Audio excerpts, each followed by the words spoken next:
where is S54 in the legislative process right now? We were past the Senate last year. It sounds like it's been making its way through every single committee that there could possibly be. And then, Not quite all of them, but pretty much. Yeah.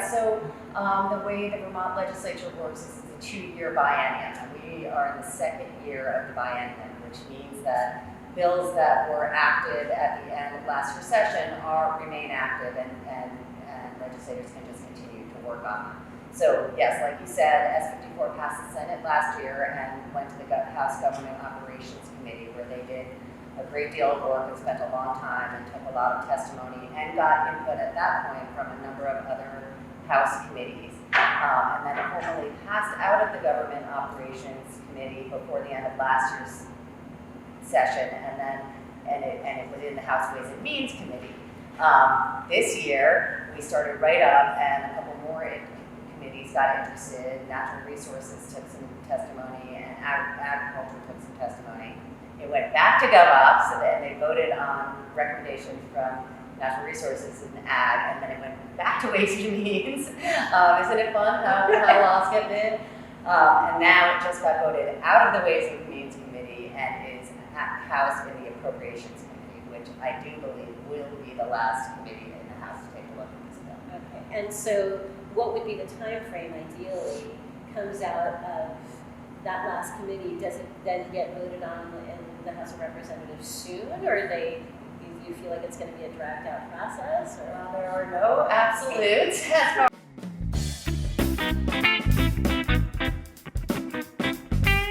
You said there's a move to move from the smallest tier cultivation license at 500 square feet up to 1,000 square feet. There is, yes, so there's a lot of us are advocating for that. And it's interesting when you look at the history, working hard to be responsive to the needs to small farmers for all these years.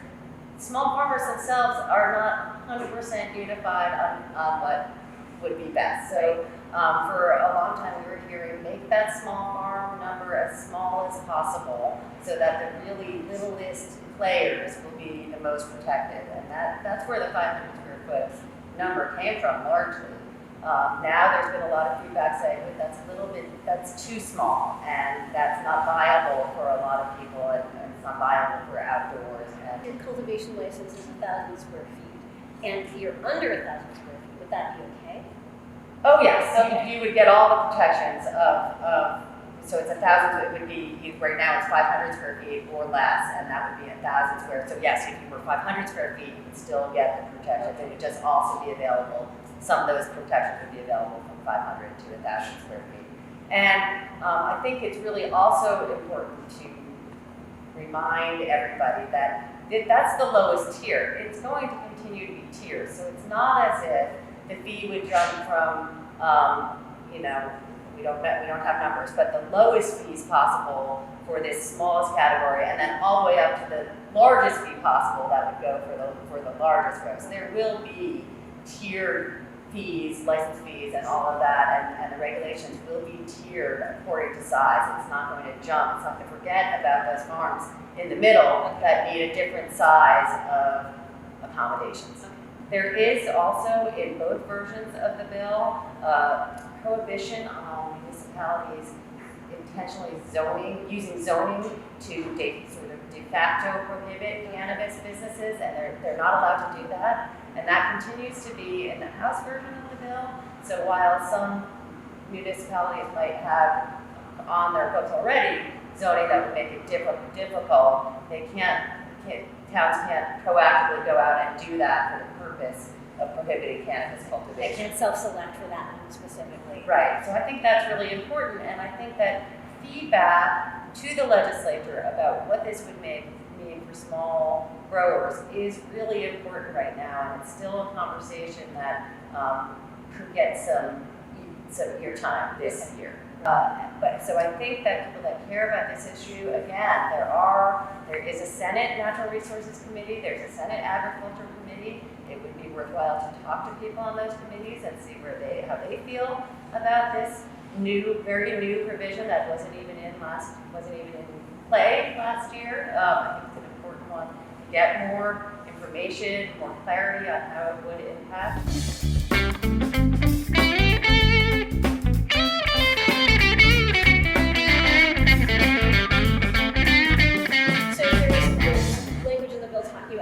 secure your crop and have whatever, fencing, whatever it would be. And I know that that would be easier for folks who are growing indoors, for sure, if you're in a secure facility. But a lot of what people are talking about, Vermont Wave, Vermont Brand, Vermont Cannabis, we want it to be sun-grown, wind, bugs, good terroir, and it's more challenging if you have an outdoor grow to guarantee having that kind of aggressive security. Not to mention the fact that we've heard farmers complain about not being able to do crop rotation if they've got that kind of security going on. So what is the reality of what that looks like on the bill? I think that's a legitimate concern, and I think that's a concern that may not have been on the minds of many of the legislators. I think these two provisions were talked about fairly separately, and so I think that's a very good, important concern to raise in a productive way. One of the benefits of the Cannabis Control Board model is that it will be more able to adapt the rules as the cannabis is not viable because I can't rotate my crops properly. So the less detail in the statute in this regard may be for the better, so that the definition of secure, there is a definition in there, but it's vague enough that it can be interpreted in different ways, and an applicant can make a good case that their farm is secured in various ways that may not be exactly what is traditionally envisioned as a secured, locked location. That might be a successful application, and that's really important to recognize.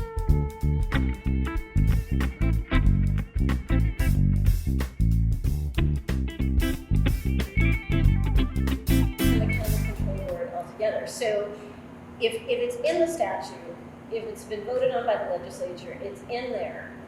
If it's not, it's up to the Cannabis Control Board to decide what the details are going to be. If something is in the legislation that the Cannabis Control Board deems to be unworkable, how much influence do they have over the legislature to change it? I do think they'll still have substantial influence on the legislature, and as the way the process unfolds is if this proposal were to pass, the Cannabis Control Board would start doing its work, and it's required to make rules about a large variety of things with varying degrees of mandates from the legislation about what the rules have to consider and have to include. That whole, once they do all that, it goes back, and there is also, by a totally separate statute that has nothing to do with cannabis, a rulemaking process that takes a certain amount of time, which I think is an important thing about the timeline that people may not know who aren't entrenched in these things. That some of this timeline comes from legislation that really has nothing to do with the new cannabis proposal. There's a lengthy process that any rulemaking for anything has to follow, and that takes several months, and so that's a period of time which slows down this timeline from getting from the vote for a tax and regulated sales to actually having tax and regulated sales. And so that's important to understand as far as the timeline goes. But once the rulemaking process happens, it goes back before the legislature, and a number of recommendations go back before the legislature. So there's still an ingrained process for the legislature to weigh in again.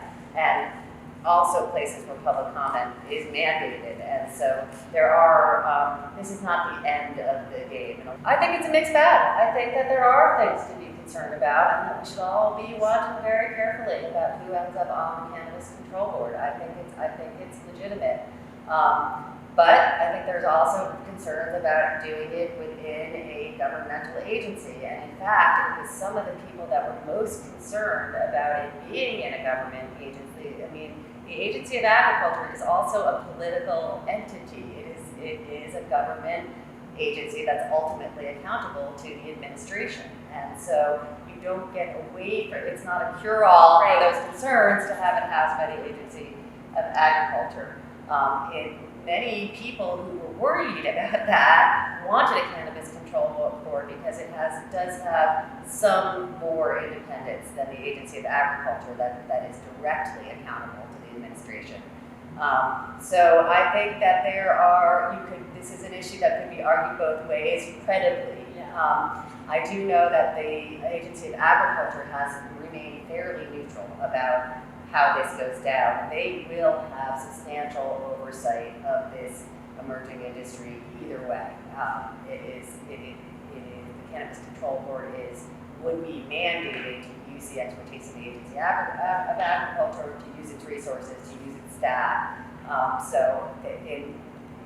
I've heard them testify over and over again that those are the important things about how to, full panel testing and third-party testing and letting the issues that they would be overseeing, not whether it's directly housed in an ad or whether it's directly housed in Cannabis Control Board. They're not overly concerned about that. So, and part of what you're saying, I think, is that there's no way to extract oversight of this process from the political winds. And so if you have a non-cannabis friendly governor who's appointing whoever's in charge of the Agency of Agriculture, regardless of how the lifers and the agency feel about things, there's a lot of pressure. That are nominated for those appointments have to be approved by the House and the Senate. So the House and the Senate do still play a role in who ends up on the Cannabis Control Board. And so for that reason, you could say that the Cannabis Control Board is more free from just the administration's point of view on cannabis policies.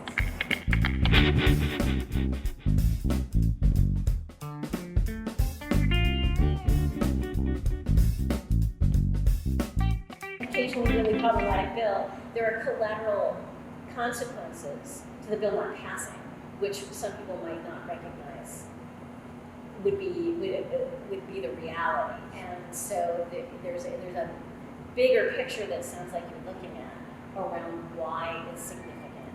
I think that's absolutely right, and that has been my experience. It has been enormously frustrating to accept the incremental way that the cannabis policies have formed. So we moved from a very flawed medical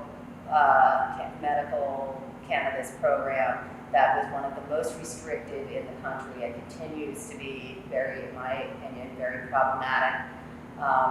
And then to have decrim, which is decriminalization, people probably know at this point, removed the criminal penalties for possessing a small amount of cannabis, to finally to legalization of small amount of cannabis.